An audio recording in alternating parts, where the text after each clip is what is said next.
Graça e paz, irmãos. Muita alegria. Estamos iniciando o nosso estudo bíblico dominical da nossa querida EBD na manhã desse domingo. O tema de hoje é mantendo o foco em Deus. Dou graças a Deus pelo privilégio e oportunidade de estar com os irmãos para o estudo bíblico desta manhã. Eu sou o pastor Josué Ebenezer, pastor da Igreja Batista do Prado, e estou então com a incumbência de trazer esse estudo que Deus me deu o privilégio de estar preparando para os irmãos. Eu gostaria de orar nesse momento. Vamos orar? Querido Deus e Pai, muito obrigado, Senhor, porque o Senhor nos capacitou, o Senhor nos preparou, o Senhor separou este momento para que nós, batistas fluminenses, estivéssemos voltados para a Sua palavra, para podermos estudá-la e para podermos aplicá-la aos nossos corações. Que o Senhor nos dê sabedoria, que o Senhor nos dê unção dos altos céus e que tudo que vamos ver nesta manhã seja fundamental, seja importante, seja aplicado aos nossos corações e que o Senhor mesmo, pelo Teu Santo Espírito, esteja usando para edificar as nossas vidas. Abençoe cada aluno da EBD, cada igreja, que o Senhor esteja dirigindo e sustentando em nome de Jesus. Amém.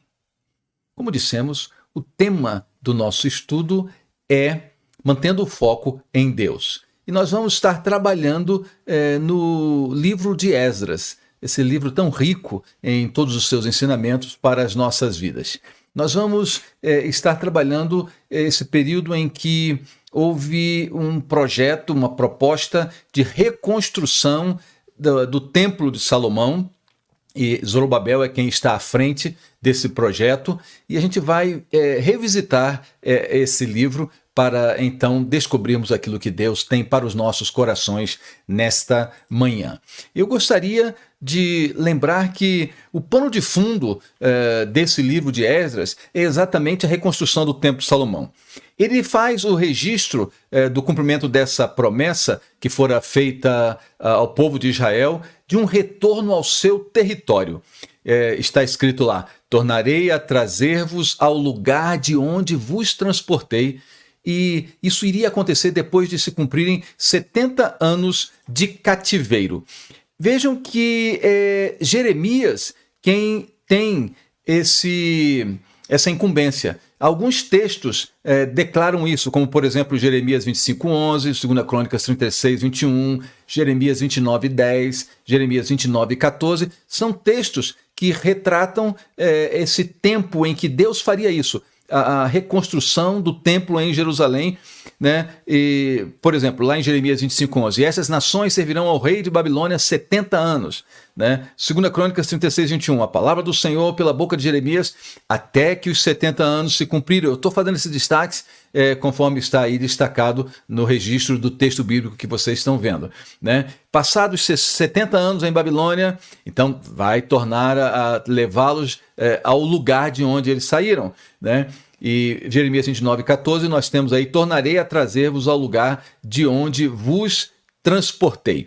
Então, Jeremias tem essa incumbência da profecia relativa à volta do povo de Israel para o seu lugar de origem depois do cativeiro babilônico. O governante que é usado por Deus para o cumprimento dessa profecia é o rei persa.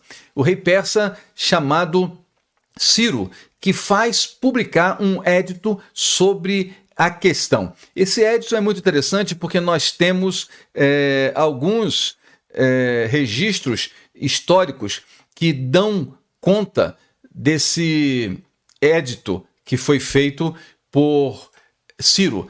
Por exemplo, esse cilindro, o famoso cilindro de Ciro, que foi encontrado em escavações lá na região que hoje é o Iraque, da Mesopotâmia, que hoje é o Iraque, né? Nesse cilindro nós temos o seguinte registro, conforme está escrito: devolvi essas cidades sagradas na outra margem do Tigre, cujos santuários estiveram em ruínas por um longo tempo, as imagens que costumavam ficar nelas, e estabeleci para elas santuários permanentes. Também reuni todos os seus habitantes anteriores e lhes devolvi suas moradas. Então há um registro histórico, esse famoso cilindro de Ciro, que mostra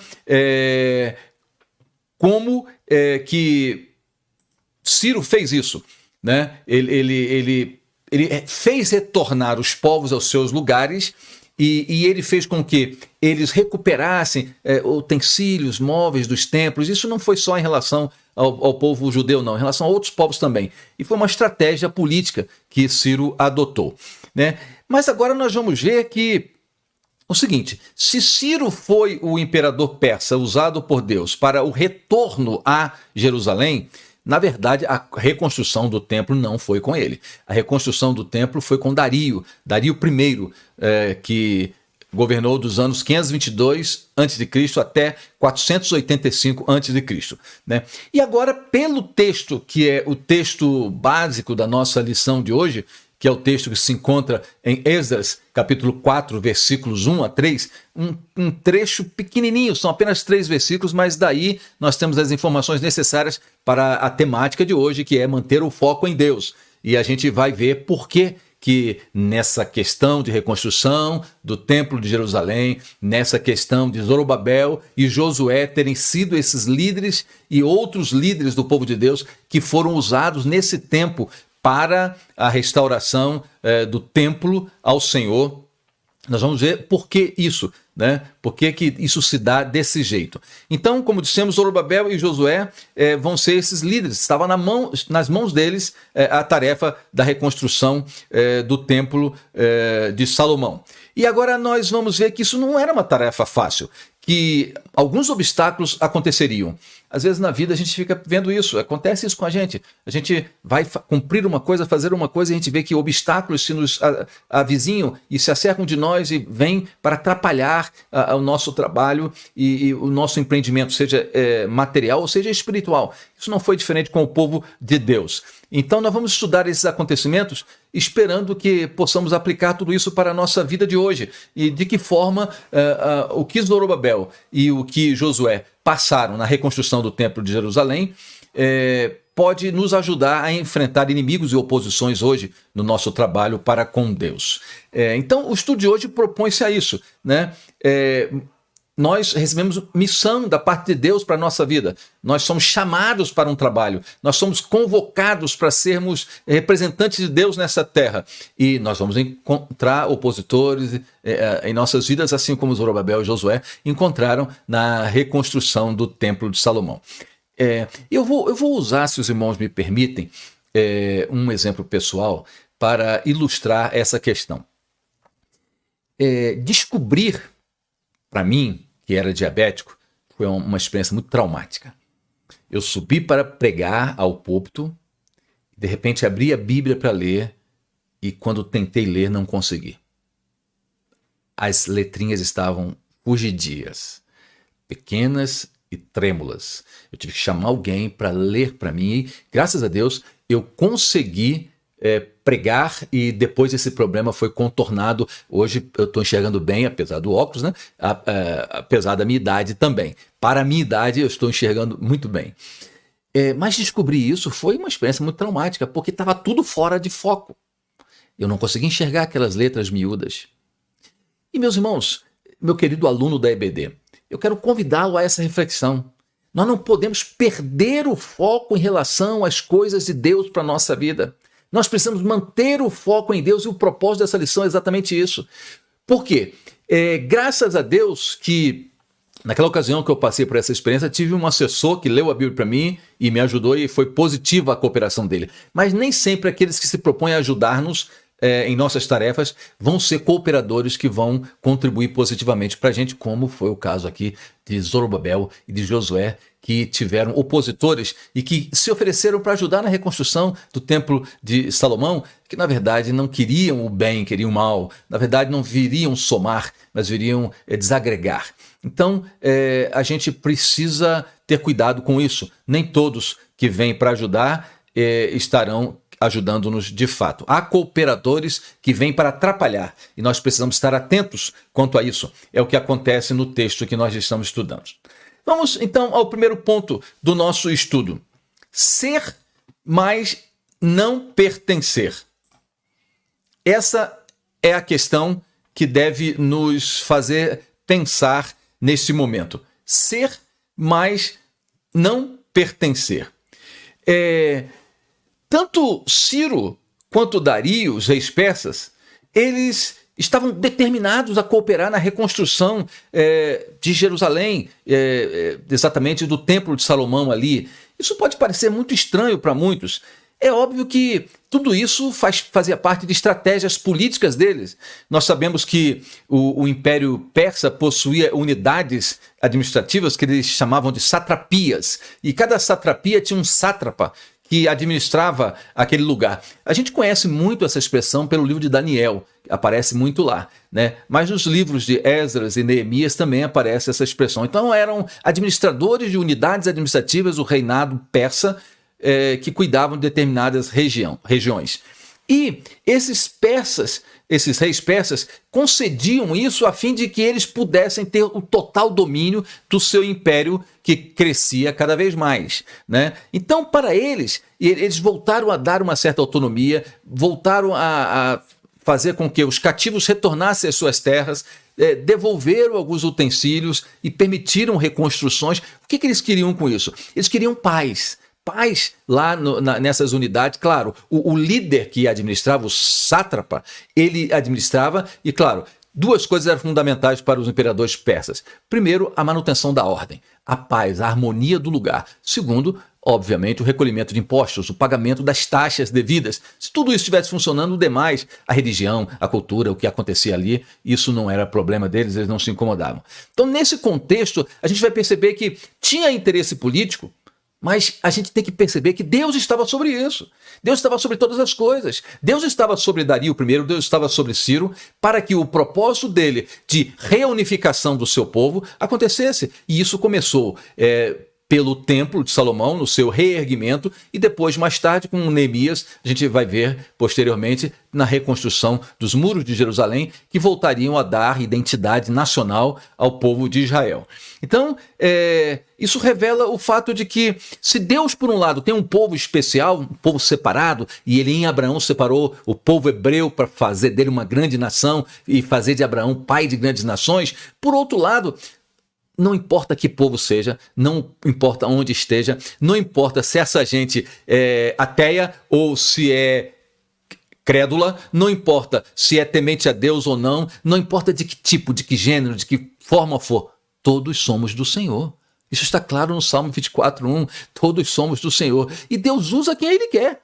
Mesmo que a pessoa não pertença necessariamente ao seu povo, mesmo que o indivíduo não seja necessariamente temente ao Senhor, Deus o usa. E Deus usa para abençoar o seu povo, e Deus usa até para castigar o seu povo, né? Quantas vezes o povo de Israel foi disciplinado por estranhos, como lá Abacuque mostra isso na sua profecia, os caldeus disciplinando ao povo de Israel. Isso soou muito estranho para Abacuque naquele contexto, até que ele compreendeu, ele ficou na torre de vigia, ele esperou para ver aquele que ia falar com ele, o que ele ia responder quando fosse erguido. A gente conhece isso lá, Abacuque 2:1, e também 2:5, quando ele descobre o justo viverá da fé. Maravilhosa essa expressão, o justo vive da fé. Então foi meio estranho para Abacuque, nesse princípio, nesse momento, entender que Deus usava povos que não o seu povo para disciplinar Israel. E aqui está acontecendo a mesma coisa. Deus está usando Ciro, Deus está usando Dario I para poder reerguer o seu povo. Então a gente aprende muito com isso, essa questão de que nós estamos no mundo, mas necessariamente não somos desse mundo, né? Isso revela também outro fato, que Deus usa, como já dissemos, gente para disciplinar o seu povo, quando o seu povo está fora dos seus caminhos.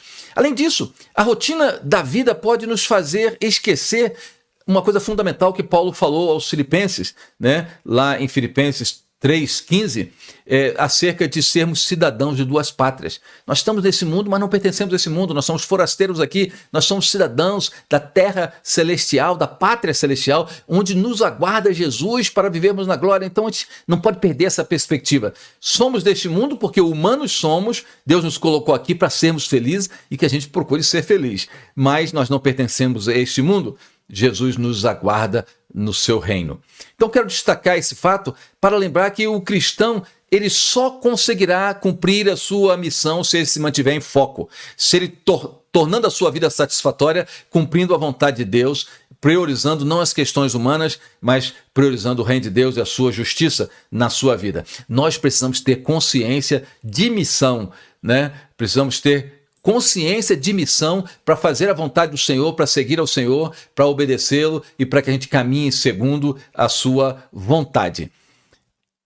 Vamos então ver que Deus tem uma missão. Deus tem uma missão para os seus servos, né? Não podemos perder o foco dessa missão que Deus nos tem dado. A gente não está aqui nesse mundo à toa. A gente está aqui nesse mundo para servir. Nós somos chamados para o serviço, nós somos chamados para adorar a Deus e, sendo alimentados por Deus, servirmos ao Senhor com alegria, né? Adorando, bendizendo o seu nome, mas sendo úteis na sociedade. O Salmo 150 fala sobre isso, o Salmo 100 fala sobre isso. Nós temos os salmos que nos conclamam ao louvor e adoração, mas que nos conclamam também a servir ao Senhor com alegria. Então, nós precisamos entender que Deus tem uma missão para os seus servos. As igrejas contemporâneas têm perdido esse poder de influência porque têm usado metodologias materialistas e esquecido que há um plano de Deus para nossas vidas, como aquele famoso hino sacro nos faz lembrar. Deus tem um plano em cada criatura. Às aves ele dá os céus. A cada um ele tem um propósito. Ao rio ele dá um leito e um caminho para o rio Deus traçou. Por isso que a gente precisa declarar: a minha vida pertence a ti, Senhor. Então Deus tem um plano para nós, a gente não pode sair desse plano de Deus para nossas vidas. Quando a gente olha para o propósito de Deus na reconstrução do templo, e a gente percebe que é preciso recuperar a glória perdida da casa de Deus, né? Por isso que Ageu, o profeta, fala sobre a glória do segundo templo, que é maior. Nós precisamos, em nossas vidas, depois de termos estado afastados pelo pecado de Deus, da sua presença, a gente experimentar uma glória maior de Deus em nós, experimentarmos Deus nas nossas vidas, dirigindo e sustentando as nossas vidas. Então, Deus tem propósito na restauração do templo, para depois restaurar Jerusalém, e com isso voltar a dar uma unidade ao seu povo, né? E nós vamos vendo que várias pessoas foram usadas para isso. Deus tem um propósito para a sua vida, Deus tem um propósito para a minha vida. Em relação a Jerusalém e a reconstrução do templo de Salomão, Deus teve um propósito. Vamos ver, por exemplo, quantos foram usados por Deus nesse sentido, né? Cada indivíduo tem um propósito de Deus para si. Por exemplo, Esdras na reconstrução da muralha de Jerusalém e nas reformas religiosas que ele empreendeu. Neemias na influência junto a Artaxerxes e também na reconstrução da muralha de Jerusalém e nas reformas religiosas. Zorobabel como líder cívico na reconstrução do templo. Josué como sacerdote, líder espiritual também na reconstrução do templo. Ageu e Zacarias como profetas que falam a palavra de Deus ao povo. Então, a gente vai percebendo aí que Deus tem um plano e usa as diversas pessoas para o seu propósito. Deus vai usando, né, a cada um. No nosso texto básico, nós vimos que o texto dá conta de Zorobabel, tanto ele quanto Josué, e demais chefes das casas paternas que são citados lá, né, eles estavam bem conscientes de sua missão, a missão que Deus lhes confiara. Tanto que se recusaram a se envolver em situações que poderiam lhes causar problemas, né? Então, nós vamos ver que Deus Altíssimo tem um propósito para cada um de nós e nós precisamos estar atentos quanto ao propósito de Deus para as nossas vidas, do que Deus quer para cada um de nós, como Ele quer nos usar. Mas, diante desse propósito de Deus para cada um de nós, nós vamos perceber que existem opositores, aqueles que não vão se agradar, né? E nós então precisamos identificar esses opositores que querem nos afastar do propósito de Deus para nós. O texto básico apresenta uma realidade em que alguns aliados de última hora querem se aproximar de Zorobabel e Josué para propor que eles se unissem a eles no projeto de reconstrução do templo de Salomão. E lá isso chega aos ouvidos dos adversários de Judá e Benjamim, que Zorobabel e Josué estão reconstruindo o templo de Salomão. Por que cita aqui Judá e Benjamim?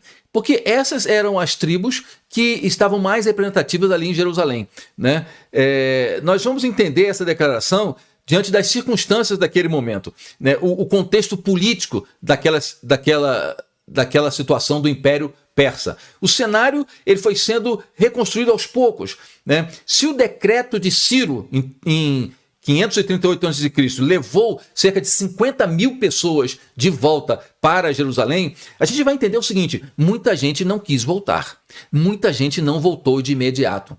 As pessoas e as famílias estavam consolidadas onde estavam, com o seu trabalho, com a sua lavoura, com as suas circunstâncias. Então voltar para um lugar onde está tudo em ruínas não era nada interessante. Então muita gente não voltou, né? E mais, havia uma política da época para evitar rebelião, algum tipo de murmuração, algum tipo de revolta interna. Havia uma política estratégica de se misturar os povos.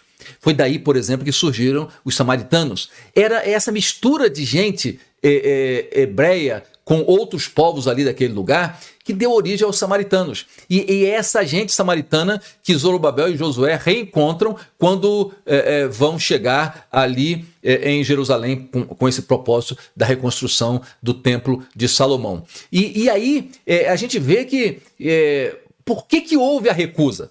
Né? Esses opositores se apresentaram com muita alegria. Não, vamos ajudar vocês, nós vamos reconstruir. E houve uma recusa por parte do líder cívico, que era Zorobabel, e do líder religioso, sacerdote Josué. Né? Não aceitaram essa ajuda, exatamente porque essa mistura. E vamos então lembrar que esses que foram ali, voltaram, esses 50 mil da primeira leva, quando Ciro autorizou o retorno a Jerusalém, eles eram judeus ortodoxos. Eles não admitiam mistura. Eles sabiam e lembravam dos ditos veterotestamentários acerca de não haver mistura, não haver adulteração do povo com casamentos com mulheres de outros povos, para que não houvesse contaminação religiosa, trazendo deuses estranhos para Israel. E quando o povo de Israel se misturou, a gente sabe o que aconteceu, né? Então, esses que estavam voltando para Jerusalém eram ortodoxos que não queriam essas misturas, né? Uma estudiosa que eu cito aqui, a Rita Burns, ela diz o seguinte: essa mistura de populações objetivava impedir a solidariedade dos povos capturados. Ou seja, se eles falassem a mesma língua, se eles tivessem o mesmo culto ao mesmo Deus, se eles tivessem as mesmas expressões culturais, eles teriam uma identidade e uma força que eles não teriam se tivessem misturado, cada um no seu lugar, cada um com a sua língua, cada um com o seu jeito, cada um com o seu Deus, cada um com a sua cultura. A ideia era exatamente essa. Essa era a ideia dos reis, dos imperadores persas, ao não permitir que um povo estivesse intacto e ao promover essas misturas. E aí a gente vai perceber o seguinte: a gente vai perceber que a reivindicação desses que foram diante de Josué e de Zorobabel reivindicar participação, né? E eles disseram assim: deixai-nos edificar convosco, pois como vós buscamos o vosso Deus, como também nós lhes temos sacrificado desde os dias de Esar-Adom, rei da Síria, que nos fez subir para aqui. Então é bem provável que esses líderes, né, que queriam participação na reconstrução do Templo de Salomão, eles estivessem num momento muito difícil. Zorobabel e Josué, era um momento muito difícil de ter que encarar esses outros que queriam ajudar, cooperar, que se apresentaram, né, reivindicando essa participação. E eles, quando foram instados a tomar uma decisão se aceitariam ou não essa cooperação, eles disseram: não, nós não vamos querer mais, a gente vai ver isso daqui a pouco. Bom, então nós temos alguns desafios, irmãos, meu querido aluno da EBD, nós temos alguns desafios que são apresentados a nós para que a gente possa manter o foco naquilo que Deus tem para nós, na missão que Deus tem para nós. Assim como Josué e Zorobabel tiveram esse desafio dos opositores que queriam ajudá-los e eram cooperadores de última hora que se ofereceram para ajudar, nós também temos esse desafio. Primeiro desafio que temos é não perder o foco mantendo a consciência de missão. A gente tem que saber o que Deus quer de cada um de nós. Zorobabel e Josué sabiam claramente que a reconstrução do templo seria fundamental para a reunificação do povo. Então, Deus tinha dado essa orientação e e então isso fora profetizado por Jeremias, de que após 70 anos de cativeiro, eles retornariam sob Ciro, como imperador da Pérsia, e então eles tinham um foco e a consciência da sua missão. Nós precisamos também ter isso, ter consciência da missão que Deus tem para nós e manter o foco, não nos afastando dessa missão que Deus nos tem confiado. Também vamos à segunda questão acerca de manter o foco. Nós precisamos estar pensando acerca daquilo que Deus quer para cada um de nós, né? Nós precisamos estar fazendo a sua vontade. Não podemos fugir do foco que Deus nos tem dado. Nós precisamos manter esse foco. Mas para manter esse foco, é preciso saber que encontraremos opositores pela frente, né? A gente sabe que nenhum de nós somos unânimes, né? Jesus não foi unânime, tinha um traidor no meio deles, né? Então nós vamos ter opositores. Você como pastor, você como diácono, você como líder, você no seu emprego, você como profissional, você como chefe, você como patrão, você vai ter opositores, vai ter insatisfações. Então nós precisamos ter essa consciência também, saber que vamos encontrar opositores pela frente. Terceira questão, para não perder o foco, é preciso ter discernimento espiritual. Então não vai ser uma coisa só da carne, uma coisa só da inteligência, uma coisa só do conhecimento, mas discernimento espiritual. Esse é um dom que é registrado lá na primeira carta aos Coríntios, né, capítulos 12 e também no capítulo 14. Dentre os dons que o Espírito dá à igreja para o que for útil, esse dom do discernimento espiritual, ele é fundamental. Ele é fundamental para a compreensão daquilo que Deus quer de cada um de nós. Além disso, para não perdermos o foco, é preciso agir com sabedoria diante dos opositores. Bom, eu tenho discernimento, detectei quem são os opositores, mas eu preciso agir com sabedoria para vencê-los, para não permitir que eles façam oposição. Então, para isso, eu preciso ter sabedoria que venha dos altos céus. Então, eu quero chamar você, meu querido aluno da EBD, a manter o foco e fazer essa opção para a sua vida, para aquilo que Deus tem colocado na sua vida como desafio, para a sua família, para aquilo que Deus tem colocado para você no seu trabalho, para você ser sal da terra e luz do mundo, para você ser um cooperador de Deus nessa terra, para você entender qual a missão de Deus para você, no chamado que Deus tem para você ser luz onde você está, para você ser uma bênção onde Deus plantou você. Você precisa fazer essa opção de manter o foco. Então, você precisa estar entendendo e pensando por que Deus levou os opositores a querer espaço na reconstrução do templo. Vamos pensar isso no caso dessa reconstrução do templo de Salomão. Lembre-se que o argumento deles foi um argumento falacioso. Eles disseram assim, nós também queremos adorar o rei de Israel, né? Nós temos um histórico de prática. E aí eles lembram o rei Assaradom, que reinou 681 a 669 a.C., né? Que permitiu eles fazerem isso. Então veja bem, a oposição desses que tentaram ajudar na reconstrução com esse pretexto de que queriam adorar a Deus também, pode ter atrasado, mas não impediu. Se você tem tido oposição na sua vida, pode ser que você sofra algum atraso, se por alguma maneira, algum jeito, alguma brecha você der, você pode sofrer algum atraso na missão de Deus para a sua vida. Mas não vai haver impedimento de cumpri-la se você tiver discernimento espiritual e se você focar na missão que Deus lhe deu. Esses adversários, eles eram pertencentes ao povo da terra. Quem eram eles? Como dissemos, eram essa gente dessas populações mistas, né, de Samaria, que agora estavam reivindicando a participação no projeto de reconstrução do templo. O uso de dons e de discernimento espiritual, de sabedoria por parte dos líderes de Zorobabel e Josué, né, como também dos demais chefes das casas de Israel, que o texto fala sobre isso, né? Nesse contexto foi fundamental. Foi fundamental para que eles pudessem olhar para aqueles opositores que chegaram com essa falsidade de querer ajudar e perceber neles uma segunda intenção. Então isso foi de Deus na vida deles. E nós precisamos também tomar essa decisão de não nos contaminarmos com falsas lideranças que fingem querer somar, mas na verdade estão atrapalhando o propósito de Deus, a missão de Deus para os nossos corações. Então precisamos usar esses dons de sabedoria e de discernimento espiritual. E por que se destacava a questão religiosa? Os que suplicavam participar do projeto, eles usam esse argumento da fidelidade ao Senhor.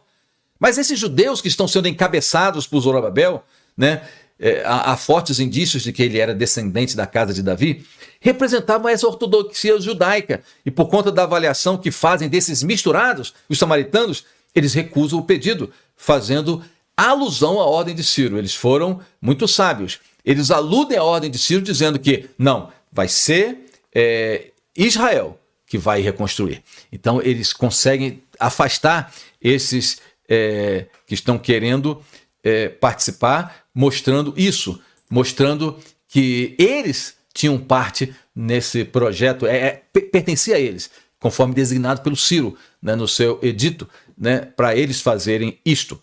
Bom, e a resposta deles foi fantástica. Eles disseram assim: não convém que vós e nós edifiquemos casa ao nosso Deus, mas nós sozinhos a edificaremos ao Senhor, Deus de Israel. Ah, meus irmãos, a gente precisa perceber isso, né? Cooperação é bom, mas cooperação que venha somar, não cooperação que venha de última hora para tentar nos destruir. E ainda mais quando as questões são espirituais. Para tudo isso é válido, mas quando são coisas de Deus, temos que ser zelosos das questões espirituais. Então, o comportamento desses líderes que identificam isto é totalmente contrário àquela expressão popular que diz assim: toda ajuda é bem-vinda. Opa, nem sempre. Nem toda ajuda é bem-vinda. Se vem para somar, se vem para cooperar, se é de Deus é bem-vinda, se não, não é bem-vinda, né? Principalmente no que tange às questões espirituais, como já dissemos, né? Então, muitas vezes nós, como cristãos, nós somos instados a tomar decisões que a princípio nos incomodam. Por exemplo, poxa, querem cooperar, a gente vai afastá-los, mas a gente tem que entender, e aí entra o discernimento espiritual. Quem são eles? Qual a intenção deles? Eles são espirituais? Eles vão vir somar ou vão desagregar o povo de Deus? E aí a gente toma a decisão. Nem sempre liderados entendem isso. Nem entendem a decisão que o seu líder espiritual toma, mas eles precisam, a gente precisa se subordinar sempre à vontade do Senhor e ao que o Espírito de Deus está falando ao seu homem, o homem de Deus que representa ele naquela comunidade, né? Então, em relação a isso, a gente precisa voltar àquilo que Paulo disse à igreja de Colossos, que a paz de Cristo em nosso coração é o árbitro. É ela, a paz de Cristo, que vai fazer o arbitramento sobre todas as coisas. E também é o Espírito de Deus que comunica com o nosso espírito, que somos do Senhor. Então nós precisamos sentir isso, o Espírito comunicando com o nosso espírito, nós precisamos sentir a paz de Deus reinando em nós acerca de quaisquer decisões que venhamos a tomar. Muito bem, irmãos. Então, nós temos esses grandes desafios. Então vamos, para pensar e agir, nós vamos refletir sobre algumas questões, né? Algumas perguntas fundamentais. Aqui nós temos esses símbolos que são um trecho do cilindro de Ciro, né, das linhas 15 a 21, dando a genealogia de Ciro, o Grande, e relatando a sua captura da Babilônia em 539 a.C. Então, para pensar e agir. Algumas questões práticas para você pensar na sua vida, você pôr em prática na sua existência, junto com a sua família, eu também, pensar para mim mesmo. Primeira coisa, uma pergunta para nós. Temos convicção acerca dos propósitos de Deus para a nossa vida? Precisamos ter convicção. Nós temos nos esforçado para cumprir essa missão que Deus nos deu aqui na Terra? Nós temos influenciado vidas para Deus a partir da nossa família, influenciado os nossos entes queridos para Deus? O estudo de hoje nos leva a isso. Focar na nossa missão, né? Não tirar o foco de Deus. Assim como Josué e Zorobabel não tiraram ao recusar a ajuda de pretensos amigos e ajudadores que queriam, na verdade, desvirtuar o propósito da reconstrução do Templo de Salomão. Nós precisamos nos voltar para Deus. Outra coisa, você tem consciência que poderá enfrentar os opositores e procurar cumprir a sua missão? É preciso que tenhamos essa consciência. Você tem um pedido a Deus acerca de sabedoria para você, para que Deus o abençoe e lhe dê sabedoria para você vencer os obstáculos? Outra questão para a gente refletir. Você tem procurado manter o foco, não permitindo que influências perniciosas, nocivas, se aproximem de você, encontre espaço na sua vida para afastá-lo do propósito de Deus para você? Outra questão, tem procurado manter a comunhão viva com o Senhor? Ah, meus queridos, tudo isso é fundamental para que a gente esteja junto com o Senhor, fazendo a vontade do Senhor e caminhando segundo o seu querer.